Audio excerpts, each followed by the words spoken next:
Ladies and gentlemen, welcome to the very first episode of Southern Sports Talk. I'm your host, the Gamecock 22, with my good friend and co-host, Jake Warren. Today, we will be talking about the South Carolina Gamecocks 2024 schedule, what it looks like, and our predictions for this year. As y'all know, our team did not do great last year. My prediction, which is still up there unfortunately on the internet, it was way off, and I do not want to talk about it. But this year is going to be different because our main reason is because we have a new face at the quarterback position, redshirt freshman Lenore Sellers. Jake, you have any stats on him? Yeah, so Lenore Sellers, he is a redshirt freshman quarterback out of Florence, South Carolina. He attended South Florence High School, who won the state championship for their division. So Lenore Sellers, he threw for 2,948 yards in his senior season over for the Bruins, and he had 45 touchdowns and rushed for 1,338 yards and 17 touchdowns on the ground. Okay, so he threw a total of 121 touchdowns during his South Florence high school career. So, at the conclusion of his career, he was the number 4 overall prospect in the state of South Carolina, right? 16th best quarterback in the country, the number 246 overall recruit in the country. He was originally committed to play at Syracuse before switching to South Carolina. So, last season, he backed up Spencer Rattler. He played in 2 games, one against Furman and one against Vanderbilt, right? In that Furman game, he played exceptionally well. He had a total of 4 passes for 86 yards and 2 touchdowns. Lenoris, he's a dual threat quarterback. He can do it all. The Gamecocks have a good one with Lenore Sellers.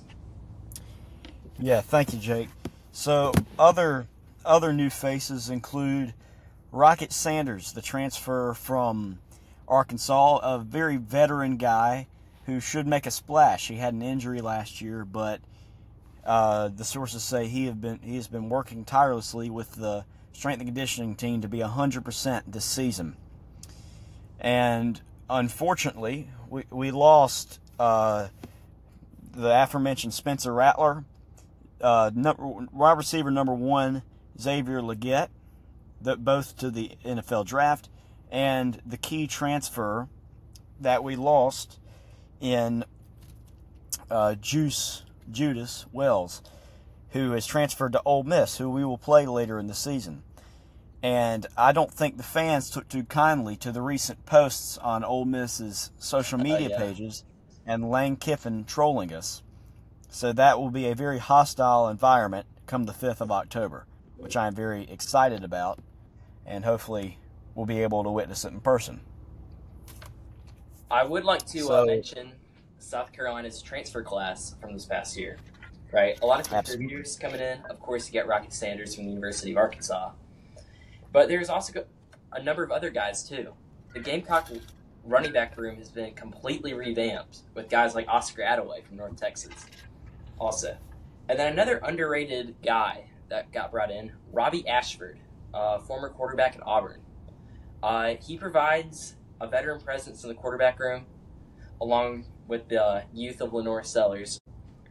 Yeah. The Gamecock staff has said that they want to use Ashford in a variety of ways, including running the ball, trick plays, things like that with the Wildcat, just using both Lenoris and Robbie Ashford on the ground. And then tons of other transfers, too, coming in. You know, Brady Hunt, the tight end from Ball State, coming in. Jared Brown, a big impact wide receiver from Coastal. And then a variety of players on defense. Buddy Mack coming in from Pitt at safety. And just all around, very good transfer class from the Gamecocks. Number 12 in the nation. Thank you, Jake. And also, we have a couple new coaching faces. But the one that really sticks out to me is former interim head coach Sean Elliott, who has spent the past couple years as the head coach of the Sun Belt school, Georgia State, who South Carolina actually played at the season opener in the great 2022 season, and has made a return home to Columbia, South Carolina. I believe he is helping out with the run game, and is it the tight ends? It is tight ends, but he will also be helping with the offensive line, I believe. Very, very good. So it'll be very exciting to see him back and his energy. And Beamer is yet again in his 4th season, and hopefully he can give the team better results than last year. So, would you like to get into the schedule now? I would love to get into the schedule. All right. So basically, with new teams Texas and Oklahoma in the brand new wave of Conference realignment, South Carolina has been put out of the East because divisions have been completely dissolved.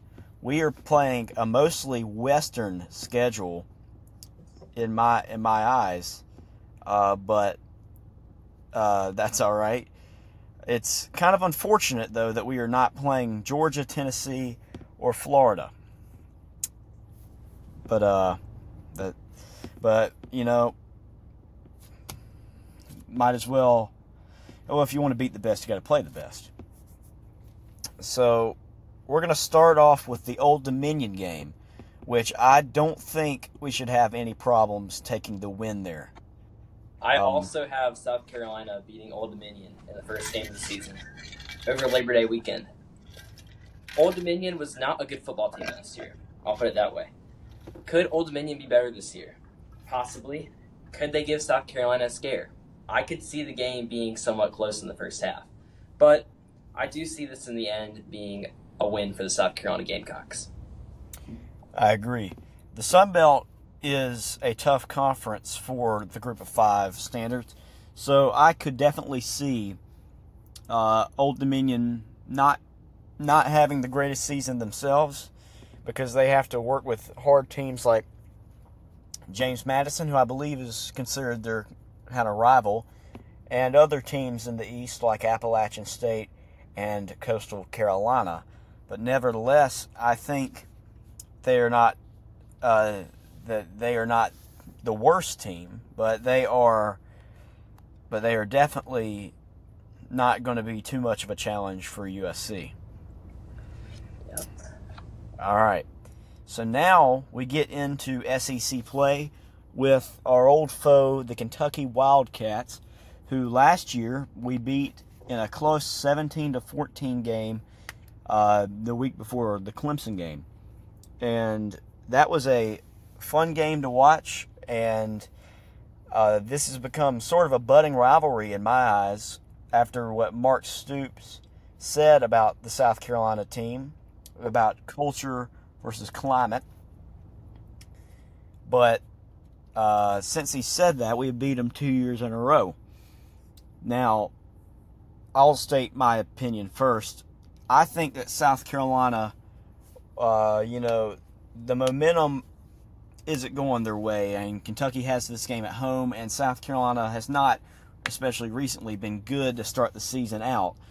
So, in my opinion, I think we'll take the loss to Kentucky. But what do you think, Jake?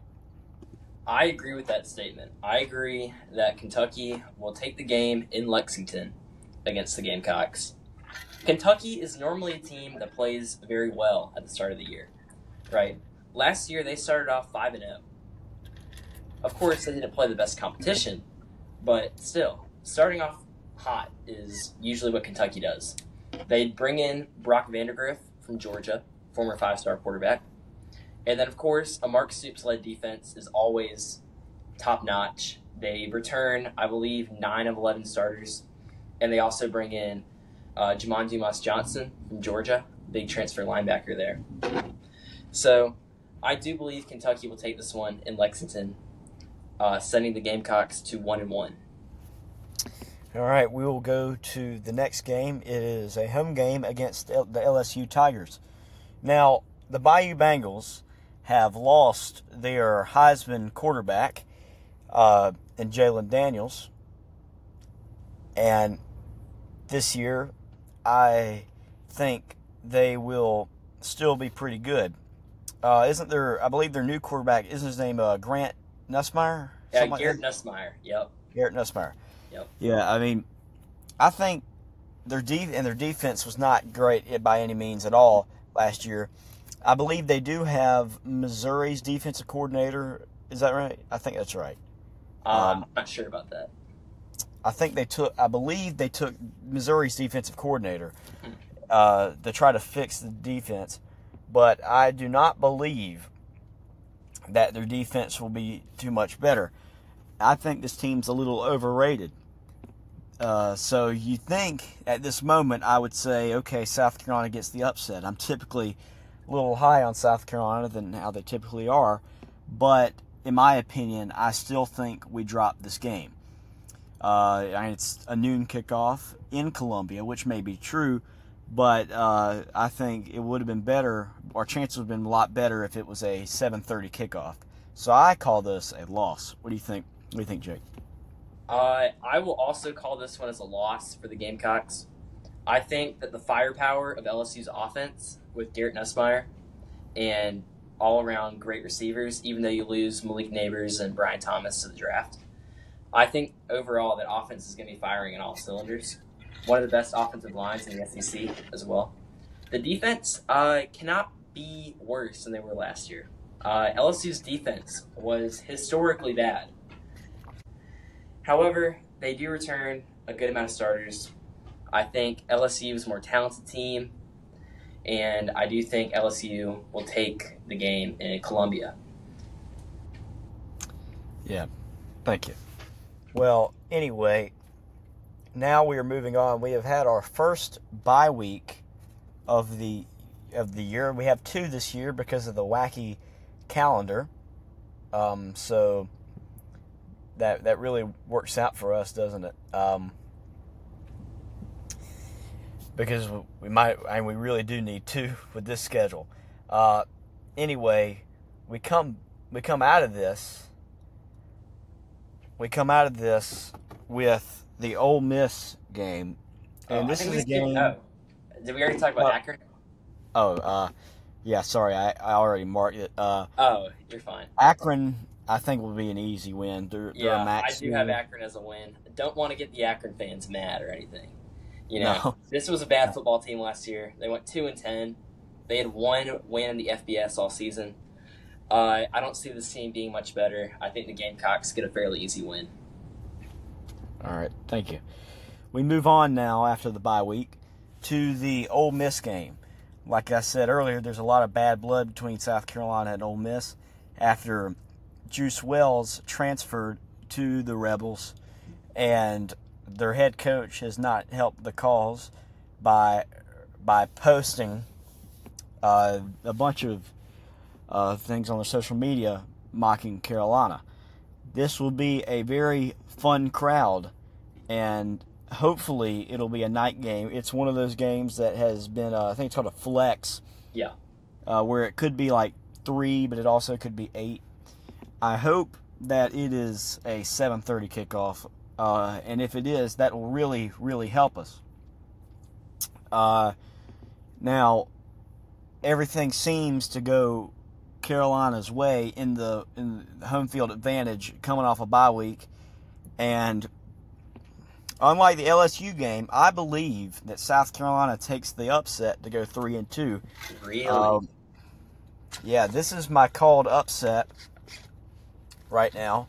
I think that this will be the game where Carolina starts to try to salvage their season, and I think it'll be a good revenge game on what I call the revenge tour. The revenge tour, in my eyes, I'll just introduce it. It is, I believe, 4 games in the season it's 3 that we'd lost last year. Those being A&M, Missouri, and Clemson, plus the Ole Miss team with all the bad blood. I call it the revenge tour, and in my opinion, South Carolina starts off the revenge tour with a win against Ole Miss. All right, Jake, let's hear your opinion.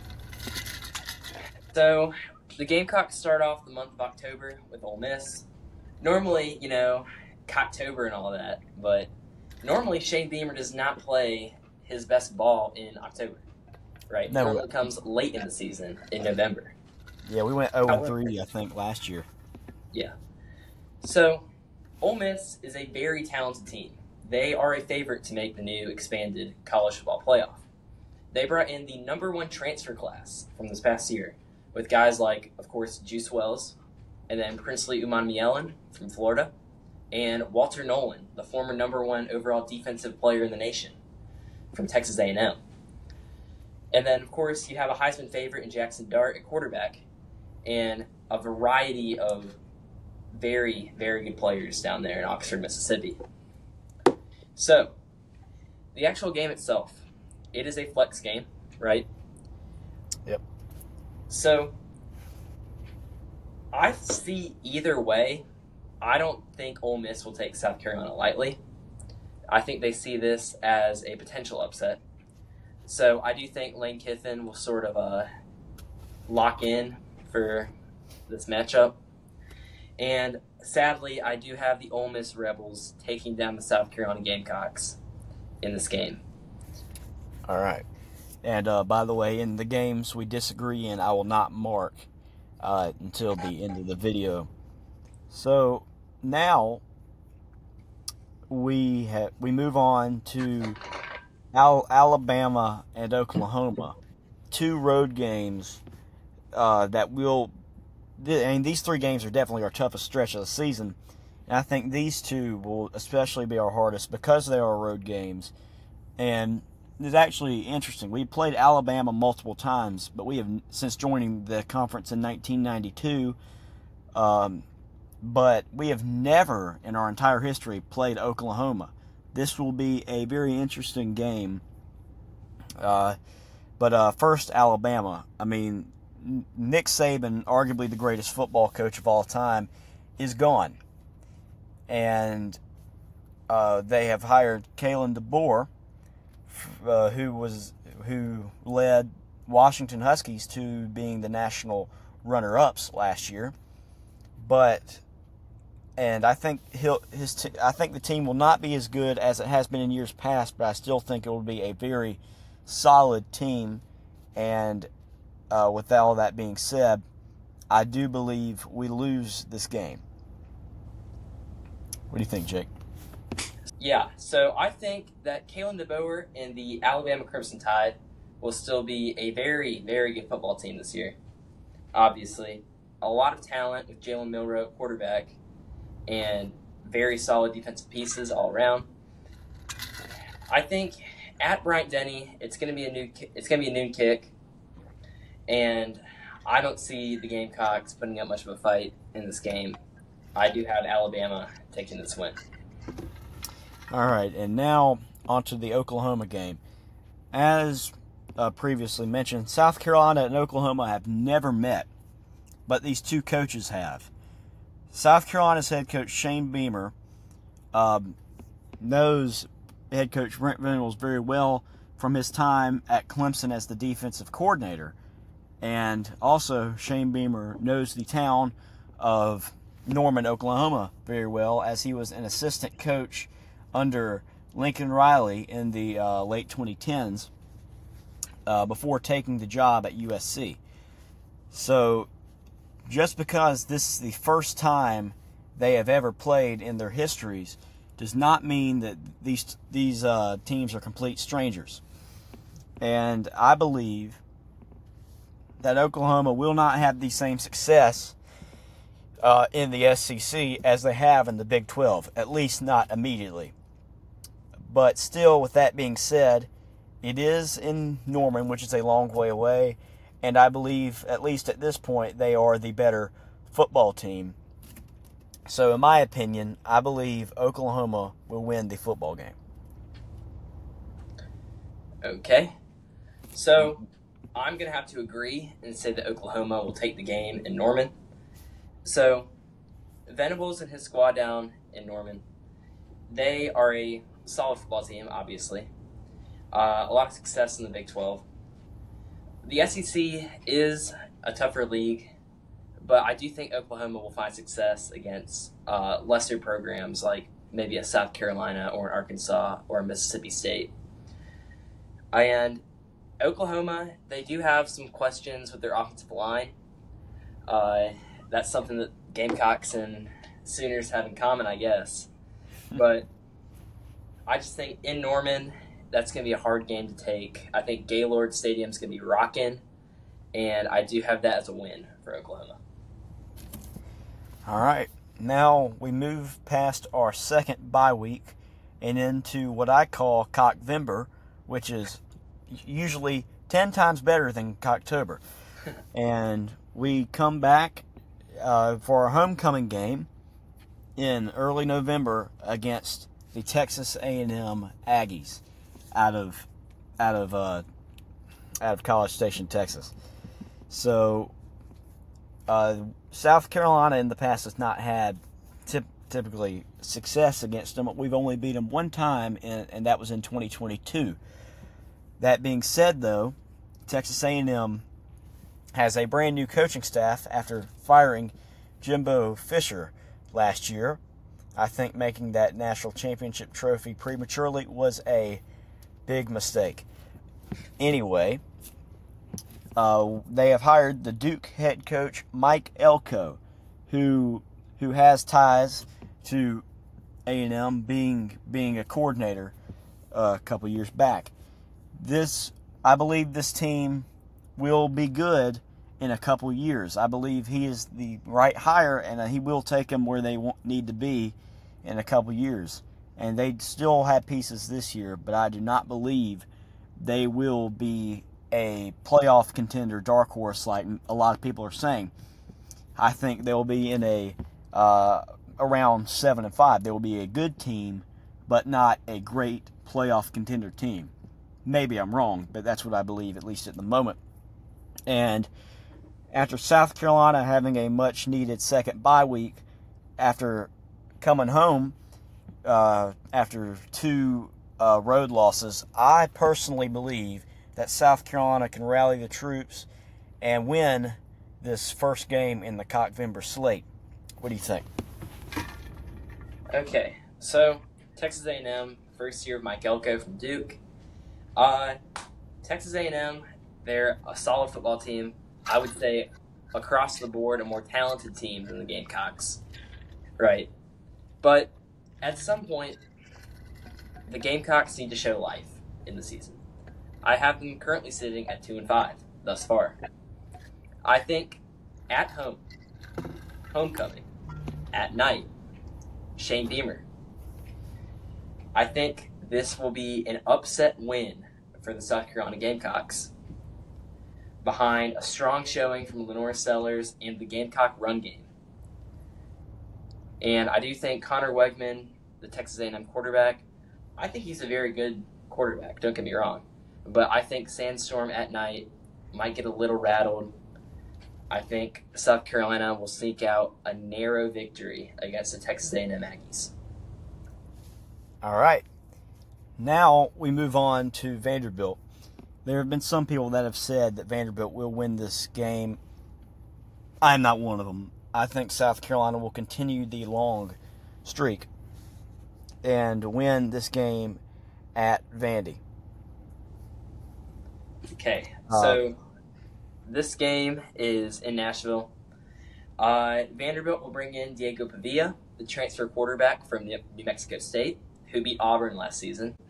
Vanderbilt is a bad football team. They are not very great. Last season, they lost to UNLV, and just not great for the Vanderbilt Commodores last season.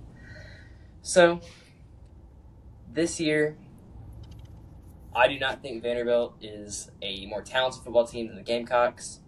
Shane Beamer has not lost to Vanderbilt. And I do have the Gamecocks winning against Vanderbilt by, I would say, 2 touchdowns in this matchup. All right. So now we have 3 more games left on the schedule, and this next one is an important one. This is one of the multiple SEC forced rivalries since the 2012 expansion. And this rivalry has actually been it's been a little bitter on our side because we have not won since Eli Drinkowitz has taken over. And this will be an important game to Carolina fans. And this is also on the revenge tour.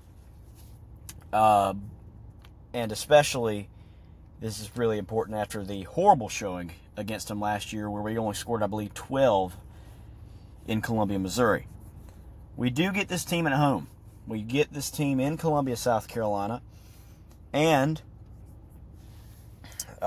we've come off a 2-game win streak, if our prediction is correct.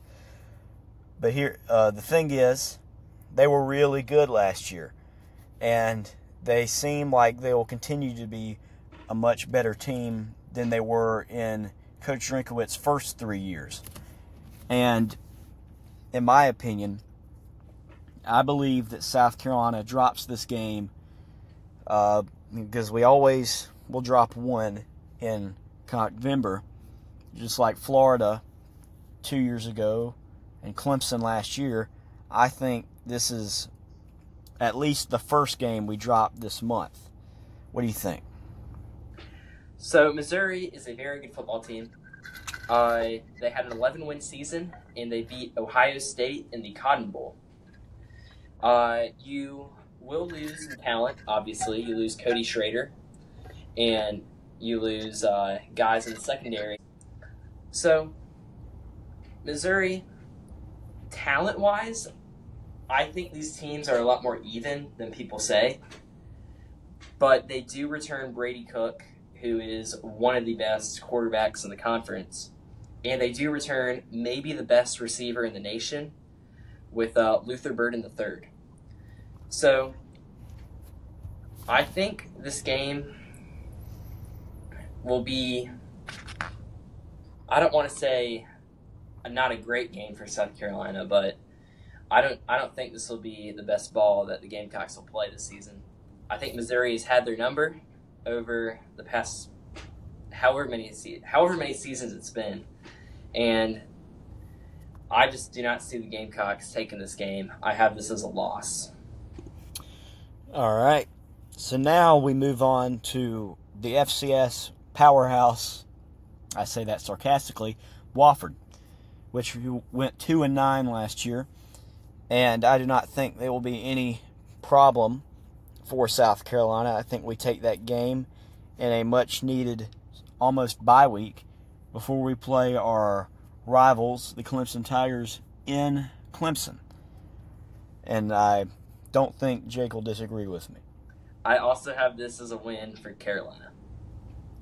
All right, now we go to arguably the most important game on our schedule against the Clemson Tigers. Last time we played in Clemson, we beat them 31-30 in a fantastic game, which cemented Beamer as a good coach for at least the time being. But the opinion changed a little bit after last year. But everyone was happy with that game. Beamer got an extension after that season, and everyone was ecstatic because that was our first win against them since 2013. Now, or last year actually, let's talk about that first.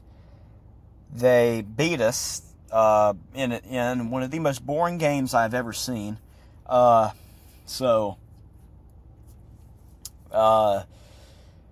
was a little bit of a heartbreaker. But now we are back in Clemson, and this team has been on a downhill trend every year since 2020, at least record-wise.